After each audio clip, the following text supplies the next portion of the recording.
before my book came out about 6 weeks ago, maybe 2 months ago, and when planning what the experience of publication would be like, my editor in the United States said, "Are there any events that are particularly memorable for you?" And we could just do those. Like, was St. Louis really nice? Or was Kansas City really nice? Was Nashville really nice? Chicago really nice? I'm sure any of those places would be welcome to have you back. And I said, well, two actually come to mind. One was the festival in Mantova, Italy. And the other was reading at the Paradiso for the John Adams Institute in Amsterdam.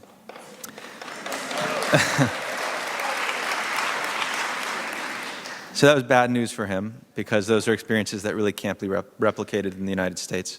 But the good news for me is I have been able to now do both. I was in Mantova about a month ago. Has anybody ever been to Mantova in Italy?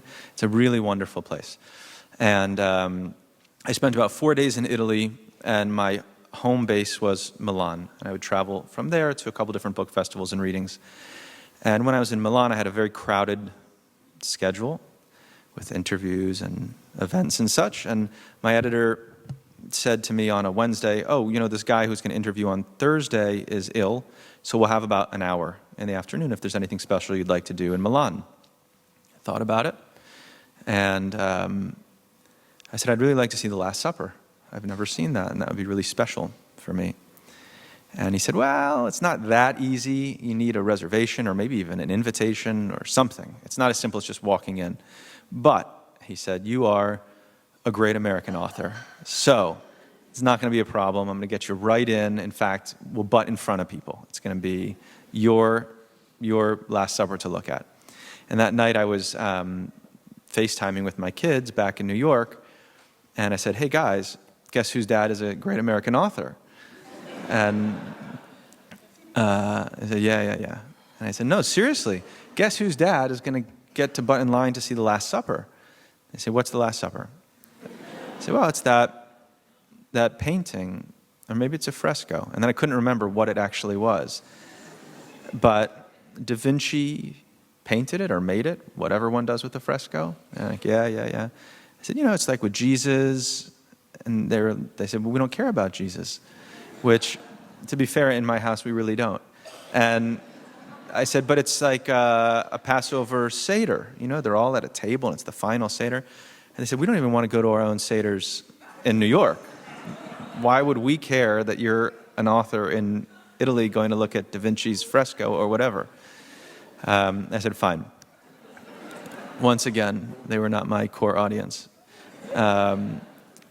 The next morning, when I went down into the lobby to meet my editor, he said, "You are a great American author, but I couldn't do it for you. I couldn't make the reservation. They just weren't open to it."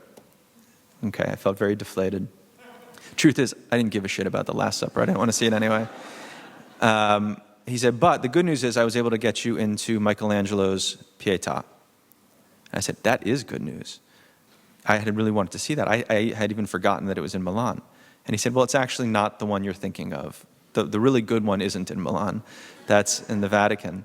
But this is like another one, and we can get into it." So, so we went, and I was very glad to have gone. It was a very moving experience. This Pietà is the last sculpture he ever made. He was probably about 95 years old, roundabout. It is apparently the only sculpture he ever made that wasn't commissioned, that was made only for himself. When you go into the gallery, you're facing its back, which is very arresting. You know, I'm so used to curators believing that art needs to sort of sell itself to the viewer, but this one asks you to confront it on your own terms and walk around it and to find it, not to just wait for it to find you. And among the things that are unusual about it, maybe the most unusual, is that there are 2 figures but 5 arms. So 4 of the arms are exactly where you would think they would be, just, you know, attached to shoulders, and 2 people, Jesus and Mary, holding each other. And then the 5th arm is just kind of off to the side, almost like this, just not attached to anything. I mean, the arm is attached to the body of the sculpture, but not to a human form. And it was residue of when Michelangelo thought there might be 3 figures or 4 figures, who knows. And I asked the docent, as I was looking at it, I did that thing where you take your thumb to like remove a part of the world. And I asked the docent, why didn't he just get rid of it? It would just seem so obvious to get rid of it. It looks wrong. And she said that the center of gravity of the sculpture depends on that arm. And if you were to remove that arm, then the sculpture would topple. And she said, in art historical terms, that's called a regret. So a regret is an artifact of a rethinking. You change your mind, but you have to leave it there. As we were leaving the little gallery, little museum, she said, and I think completely unaware of the echo, she said that at the end of his life, one of the last things he wrote, that Michelangelo wrote, was, my life's greatest regret is that I spent so much of my life working on my art and so little working on my life. So this book, Here I Am, is really filled with that first kind of regret. But novels aren't like sculptures. You can remove things and nothing bad happens. They don't topple over. In fact, it sometimes feels like a novel will topple over if it isn't sufficiently edited, if it's too much. The book is filled with those kinds of regrets because that's the kind of book that I like. I like all of these artifacts of process. I like fingerprints. I was speaking to somebody earlier today about a Rembrandt painting where you can see a fingerprint in somebody's nose and why that makes it special. And I think everybody kind of intuitively knows why that makes it special. It's because you feel a different relationship to the maker. And as a writer, I wanted to feel that relationship to the maker, to myself, and have all these artifacts of what the experience of writing the book was like and how my imagination works, and for all of the seams and the tape and the staples and the glue, all of that to show, not because I couldn't remove it and not by accident, but by choice. But I also think it can enhance a kind of intimate experience that you have with the reader. When I was in the cab on the way to the airport for this trip, I first dropped my kids off at school. And I said to them, don't you find it kind of weird that I'm going to get on a plane and I'm going to fly across an ocean and I'm going to go to a country where English isn't the first language and talk about that book that I just wrote in that red chair in our dining room. And then they're going to read the book in their red chair, whatever that red chair happens to be. Maybe it will be a red chair. Maybe it will be a bed. Maybe it will be a bathtub. But there's going to be a whole lot of infrastructure in between those two experiences, like an airplane and an ocean and interviews and profiles and microphones and audiences and bookstores and a million other things. But they're all in the interest of that intimate connection. And the intimate connection for me, now speaking as a reader, not as a writer, in its absolute purest form, is something that happens pretty rarely. For me, maybe it happens once every 3 years or every 5 years when I'll be reading a book and suddenly all of the infrastructure just falls away and even the physicality of the book falls away, the cover, the author photo, the description, and even the characters fall away and the plot falls away, and you're left just with the feeling of being known on some extremely deep level, on a level that has no parallel in the rest of life. And I think some of that feeling of being known is also the feeling of knowing. That it's not abstract, it's something that happens between an author or an imagined author and a reader. And in my experience as a reader, I like books that are full of the kinds of regrets of the author because it helps me to feel knowing and known. In terms of the other kind of regret, that of the distinction between working on art and working on life, this is the first book where I didn't feel that. And it's not because it's cathartic or therapeutic. It's not because I won a National Jewish Book Award. It's such a shame that word Jewish is in that phrase, isn't it? If I just won a National Book Award, it would have been so much better. But I should be grateful for what I have, probably. It's not because it was therapeutic or cathartic. It's not because it was autobiographical. There are some overlaps in this book. It's like circumstances in the book that correspond to circumstances in my life, but not really more than the other books I've written. I don't feel any closer to the hero Jacob than I do to his wife, Julia, or to his 13-year-old son, Sam. But there's something about the book itself and the sensibility of the book, and we can maybe talk about why that is.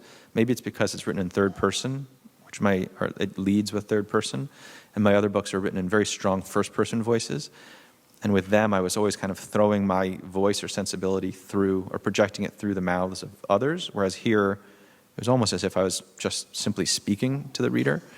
Maybe that's it. Maybe it's other things. Maybe it has to do that I set the book in the place that I grew up, which, of course, everyone has a special relationship to, or because of some of the cultural specificity, which I hadn't really engaged with too strongly in my previous books. I'm not sure, but when I finished this book, I felt really gratified and really moved in a way that I did not feel with any of my other books. And it's not because I thought it was better. I don't even believe in better. I don't want to write something that's, I suppose I do, but I don't think of books as being vertical. Like this one is an achievement that's greater than that one. It doesn't make any sense. I think of them as horizontal, that this one captures who I was in this time, and this captures who I was in that time. I have friends who are writers who work in a very different way and think about books in very different ways, and sometimes I'm jealous of them. They'll think of books as projects. Like this book I'm going to write this year, and it is going to be about a football team as they strive to overcome their expectations. And this book is going to be about the Vietnam War. And this book is going to be a science fiction kind of genre experiment. And somehow the sum of those books will equal a sensibility. And whenever I write, sometimes I start books with ideas like that, but they never go anywhere. I always run out of steam. And because I always hear this voice telling me, this is the last thing you're ever going to write. And I don't mean it in the sense that I'm going to die anytime soon. I don't suspect that I am. Although if I did, won't you remember that I just said that? I won't, because I'll be dead. And it's not because I don't think I'm going to write another book. It's because it's true. Like the person writing this book will never write another book. When I write my next book, I will be a slightly different person. And I know that that's true because I look back at other books that I've written. And while I can, of course, recognize that I have more in common with their author than anybody else does, I also don't feel like I wrote them. I just don't. I can sort of remember things about the process. I can remember some of the feelings that I had. I can remember some of the things I was trying to do. But it's not exactly me. It's sort of somebody else. So when trying to write a book, I want it to befit my only opportunity to write a book as the person that I am. And I think books can do lots of things. They can be entertaining. They can be thought-provoking. They can move us. But ultimately, for me, they are acts of personal expression, regardless of how far I might throw my voice or how unlike my life the lives of the heroes are.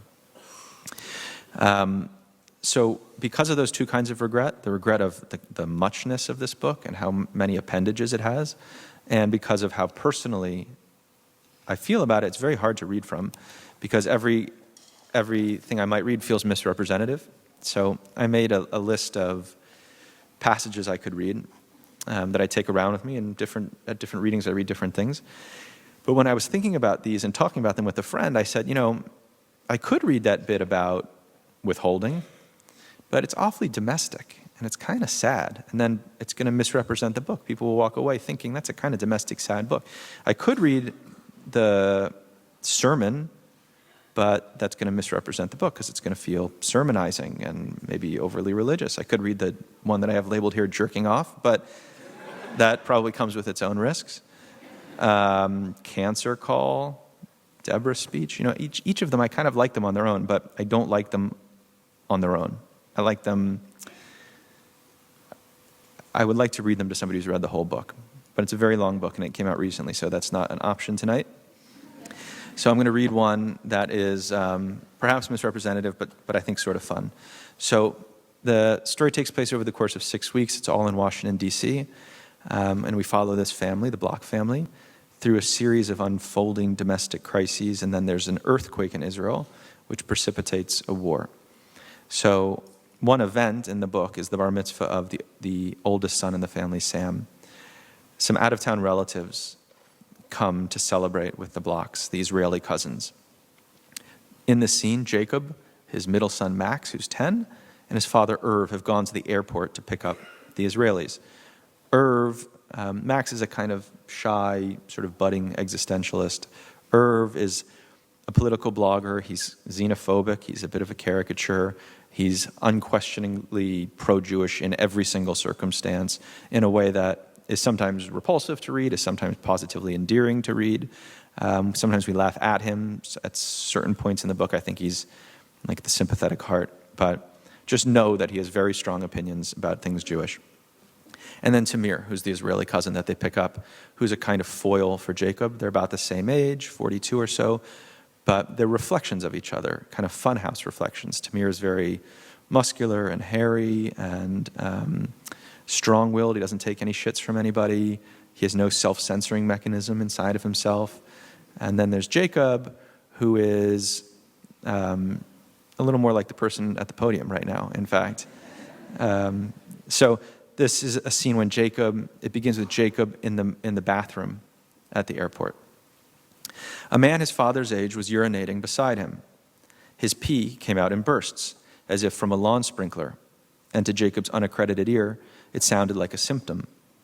When the man let out a small grunt, Jacob reflexively glanced over, and they exchanged the briefest of smiles before remembering where they were, a place where exactly one extremely brief moment of acknowledgement was tolerable.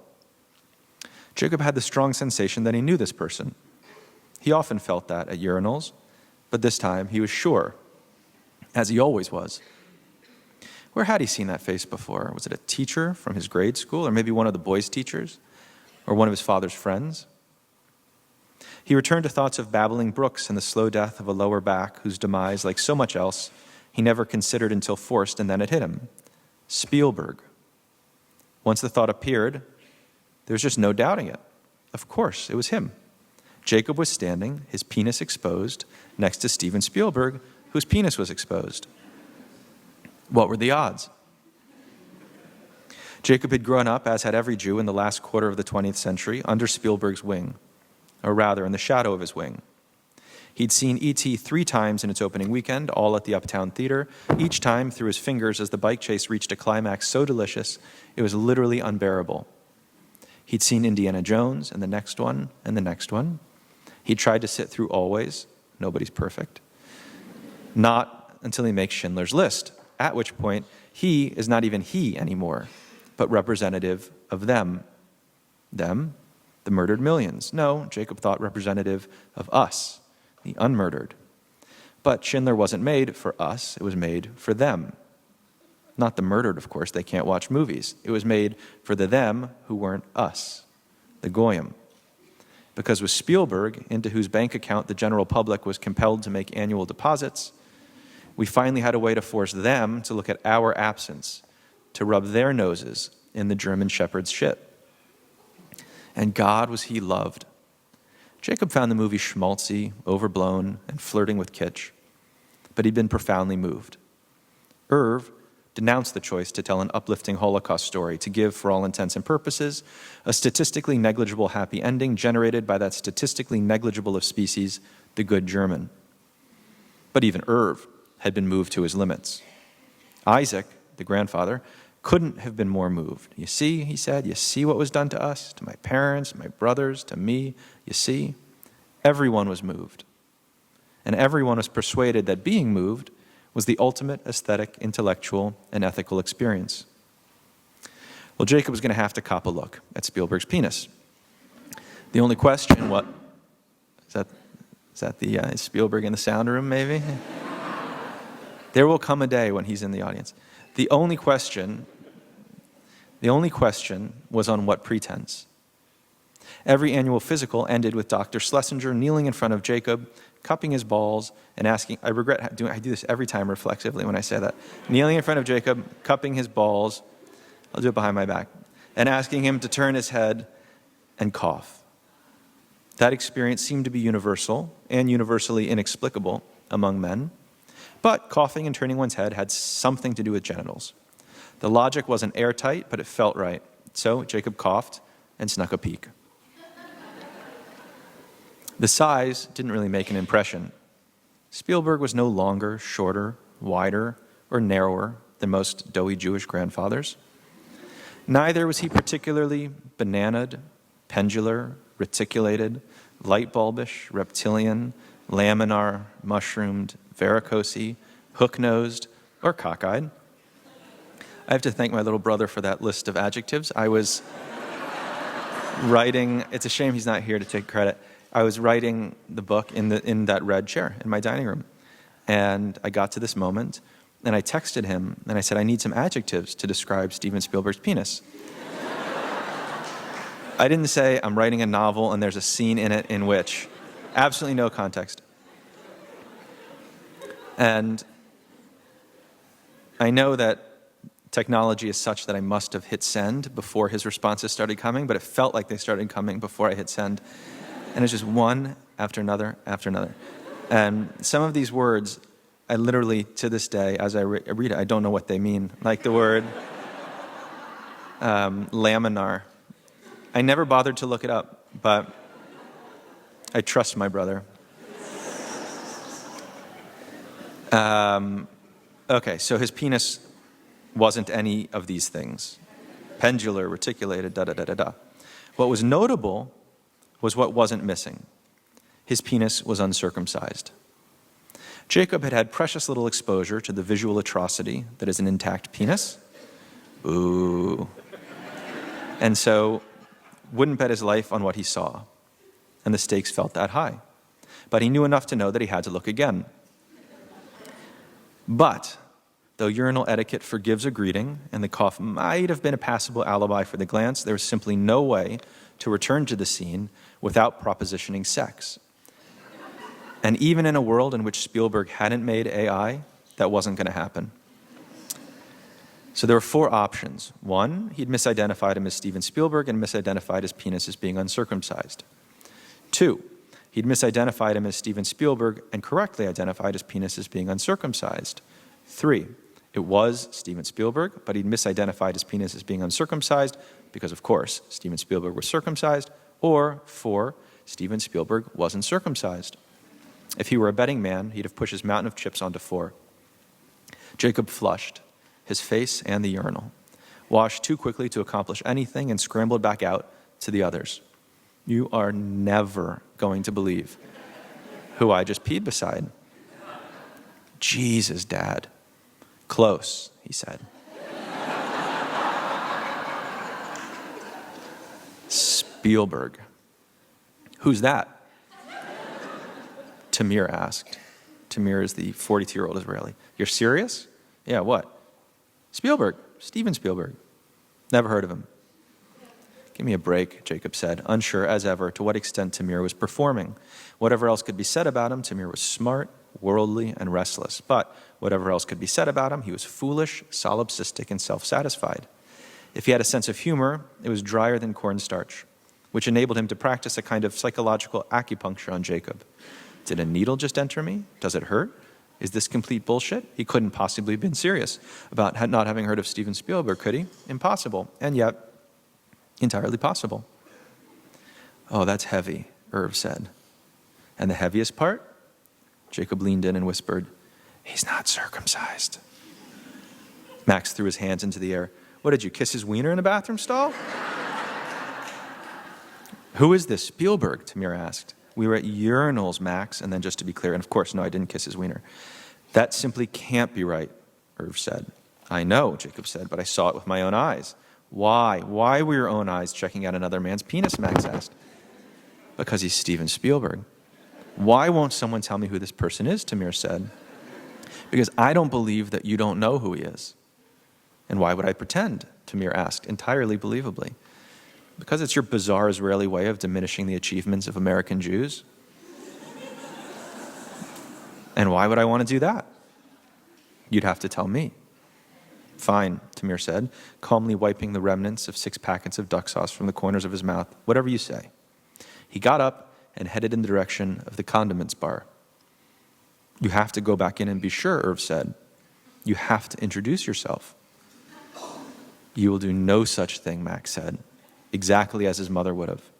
Irv closed his eyes and said, my core has been shaken. I know, Jacob said. I mean, what are we to believe? I know.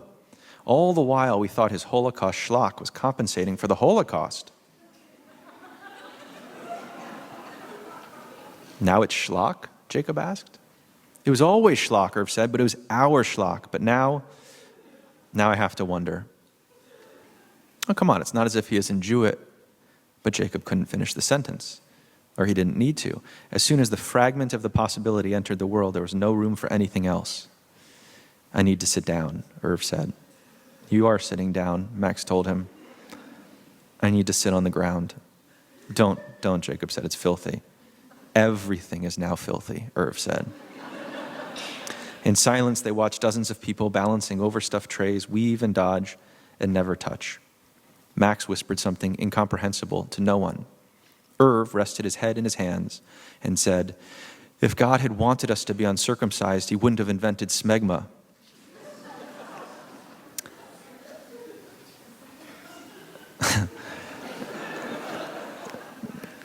What? Jacob asked. I said, if God had wanted us... No, I'm talking to Max. I didn't say anything, Max said. What? Nothing. Irv said, Jaws is such a terrible movie. And then Tamir came back. They'd been too preoccupied by their speculations to notice how long he'd been gone. So here's the deal, he said. What deal? He has problems with urinary retention. He? Steve. Irv clapped his cheeks and squealed like it was his first visit to the American Girl flagship store. I think that's a good place to end, and we can talk.